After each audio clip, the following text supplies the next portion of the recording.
I don't remember a time my gut ever screamed at me so loud. I sat on the edge of our bedroom bed, the clinic's paperwork in one hand, paternity results stamped, negative, and my chest pounded like I'd sprinted 5 miles. I could feel the sticky knot in my stomach, my palms slick against the paper. One breath in, and I tasted metal. One breath out, and the world tilted. I didn't rehearse this moment, it landed on me like a freight train. My legs felt asphalt cold, and I clutched the test results like evidence. The truth was right there, the child I'd spent 10 years aching to have, the little girl I'd held in my arms and already started loving, wasn't mine. My heart stuttered, and I refused to drop the paper until my fingers cramped. That morning started just like any other Friday. I rolled out of bed before dawn, sleep still heavy under my eyelids. The bills were stacked on the kitchen counter, mortgage, utilities, car payment, reminders of how tight I needed to keep the budget. I brewed coffee, scanning the numbers in my head, planning how to put a little extra aside each month for our daughter's future, daycare, preschool, college. I had big dreams for her. Now that I knew she wasn't mine, those plans felt hollow. I drove to the clinic in my old sedan, the one I bought before we married, the one she still borrowed whenever she had errands, even though she had a car in her name. I'd put up with that imbalance because I believed in team finances. I'd always thought marriage meant pooling resources. But sitting in the driver's seat, I felt every mile dollar of that decision. At the clinic, the nurse hardly glanced at me. She swabbed my cheek, collected a sample from our daughter, and told me, "Results will take about a week. We'll call." There was no eye contact, no softness, just business. I nodded and left without a word, my mind already racing ahead, anticipating the worst. The whole week afterward was hell.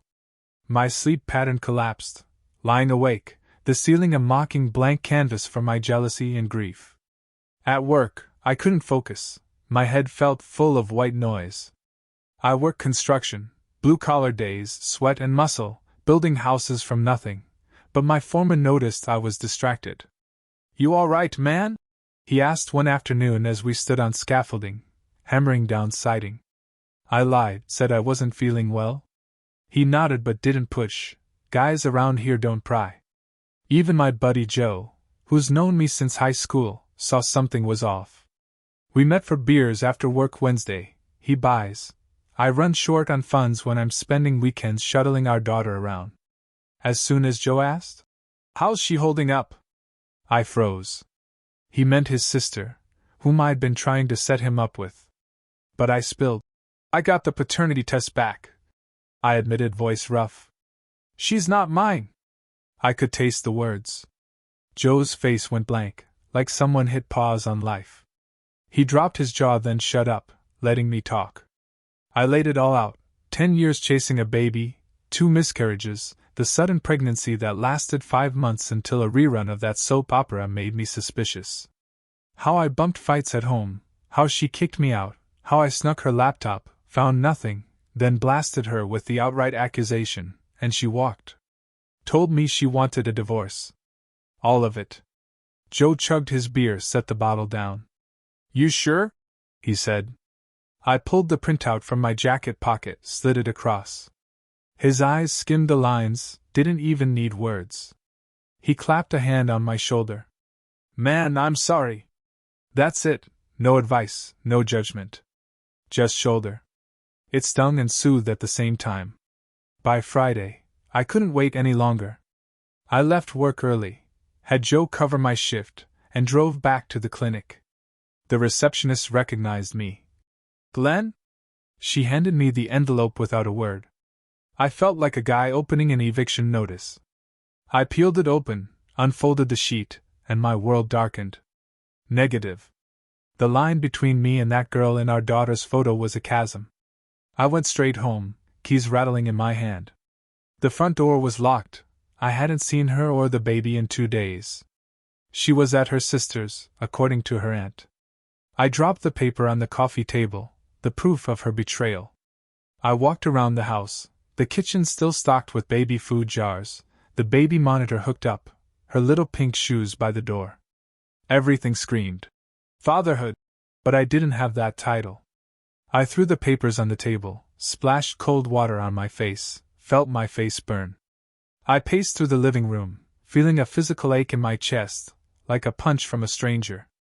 My phone buzzed, text from her. Don't come here. I'll call my lawyer. You're dead to me. I read it twice, my throat closing. I couldn't process how one person could shatter everything with a few words. I slept on the couch that night, lights on, the empty space where she and the baby should have been a furnace of regret. Waking up, I felt every muscle in my body protest. My feet hit the floor and everything ached, teeth grinding, shoulders stiff. The tension from the past weeks settled into a knot in my lower back. I made a cup of coffee, black, and stared out the window, thinking 5 steps ahead. Bills. Mortgage. Legal fees. Child support. No, not child support, because it wasn't my child. Yet. I called my landlord and said I needed a weekend away. I packed a single bag, work boots, jeans, a couple of shirts, and the paternity results rolled up in my jacket. I left a note on the counter. Sorting things out. No apology, no explanation. I shut the door quietly, not wanting to hear those walls. I checked into a cheap motel 3 blocks from the field where I used to play pickup basketball on Sundays. I sat in my room and watched the sun slant through dusty curtains. Messages piled up on my phone, calls from her, voicemails from her sister, text from my lawyer. Judge set hearing for next month. Are you ready? My gut said no, but my mind said I had to be. I could feel the money bleeding out of my pocket. Motel, lawyer, living 2 places at once. I finally texted back. Yeah, I'll be there. I spent that weekend driving out to the court's unmarked building, sitting in folding chairs, eavesdropping on divorces I didn't even understand. I watched a guy in a suit argue over lawnmower payments with his ex, a mom with a 10-year-old boy fight for custody. I thought of my daughter, even if she wasn't mine, and I felt a flicker of something like pity, for myself, for her, for them all stuck in these cycles. Men aren't supposed to cry. My dad drilled that into me, but I swear my vision blurred watching those cases. Monday morning, I returned to work. I needed the paycheck. My crew eyed me funny. When I was home, I'd been buried in my phone, distracted. Now I tried focusing on hammering boards, but my concentration jumped every time someone honked outside or a car backfired. The boss pulled me aside.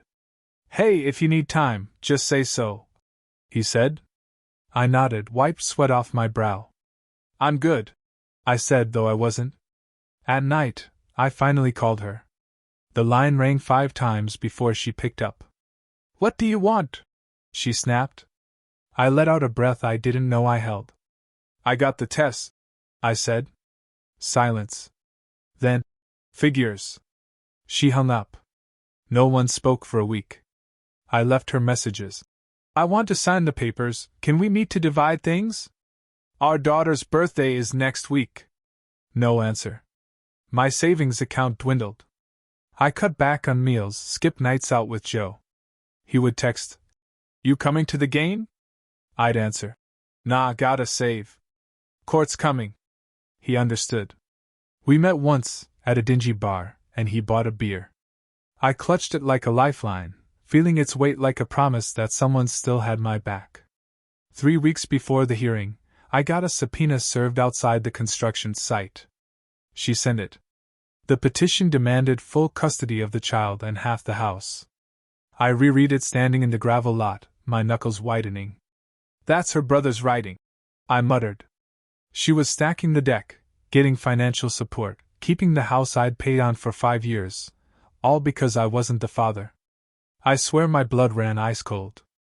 I called my lawyer. They're gunning for everything, I said. He didn't say much, just, We'll fight it. The day of the hearing, I dressed in stiff slacks and a collared shirt that smelled like dry cleaners. Inside the courtroom, she sat with her sister in the gallery, baby asleep in her arms. The judge shuffled papers. I couldn't catch the judge's eyes, just the blue tie of her lawyer and the cold stare of her sister. When I stood to speak, I felt like every eye tracked me. Your Honor, I began, my voice flat. My chest felt like someone pressed on it. I was led to believe the child was mine. I supported her, provided a home, built a nursery, paid for every doctor's visit. But a DNA test confirmed I am not the biological father.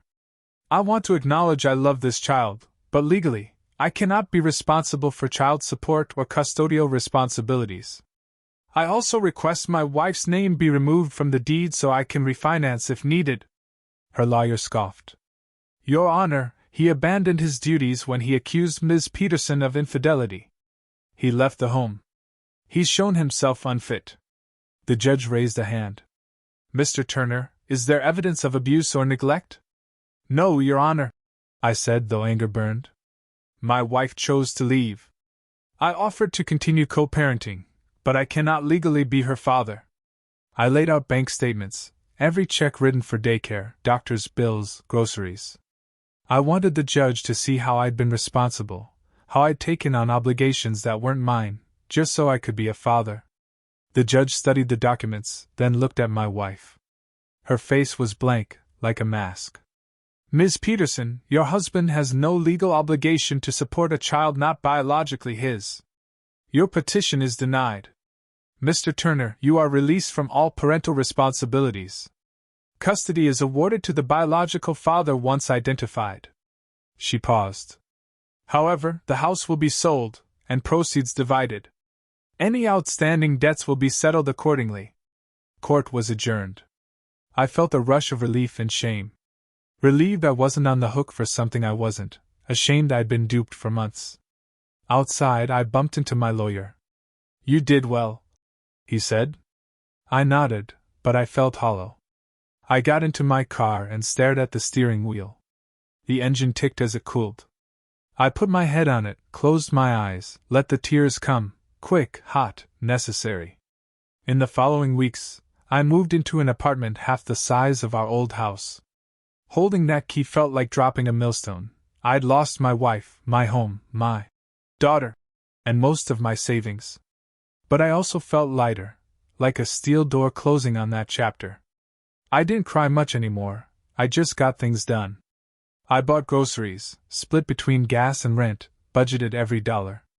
I even talked to my financial advisor, something I never thought we'd need at 27, to plan for retirement, and maybe save up for a real house one day. I saw my daughter once more. Her real father, some fitness instructor named Ryan, called and asked if I'd bring her to a park. I loaded her car seat, buzzed my ex-in-law's door. Her grandmother hung back but handed the baby to me. 2-year-old Melody in her eyes when she saw me, she reached for me. My chest caught on that sight. I hugged her, felt her little arms wrap around my neck. She giggled when I hid behind the stroller. For a moment, everything gleamed, her innocence, soft hair smelling like baby lotion. The world narrowed to her smile, and I almost forgave it all. But then I placed her back on her feet and watched her toddle away with her real dad.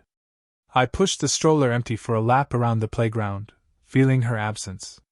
Losing her still stings, some days more than others.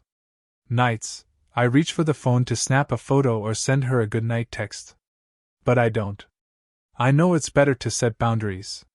I work 12-hour shifts, come home, cook my own dinner, and tinker on a new deck build for my boss's property.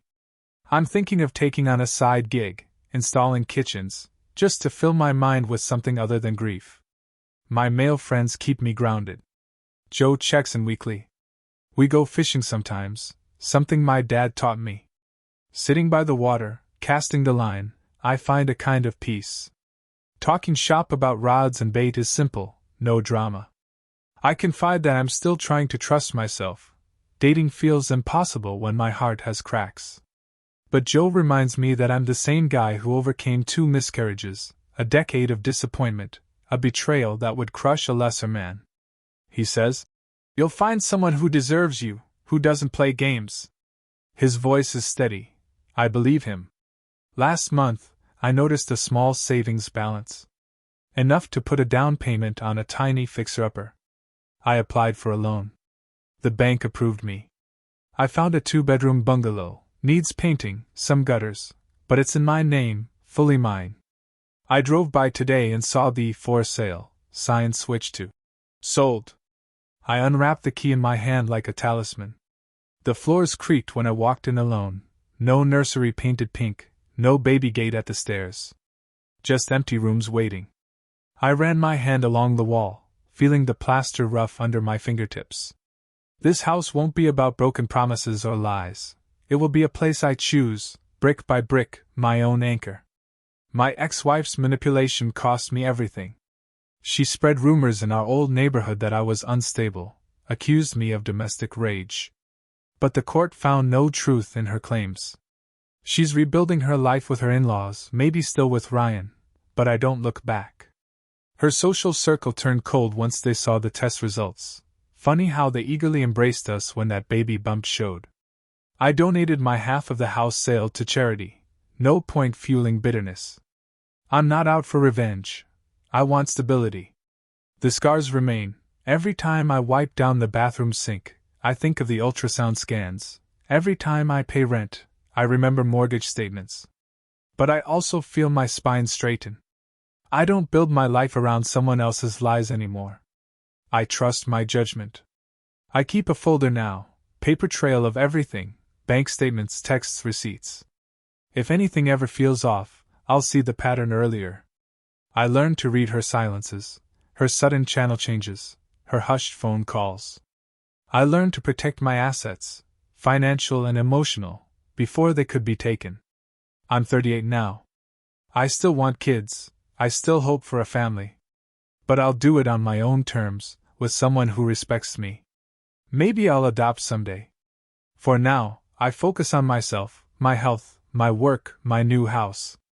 I fix that creaky stair, paint the walls a calm gray, build a workshop in the backyard. Every nail I pound feels like reclaiming a piece of myself. The day I finally lock the front door behind me and walk down the street to play pickup basketball, I feel lighter than I have in years. The court is empty, just the hoop and sunset. I bounce the ball a couple times, feel its weight, the rhythm under my palm. I shoot, swish. I shoot again, swish. No one's there to see it, no one to judge. Just me and the sound of ball on net.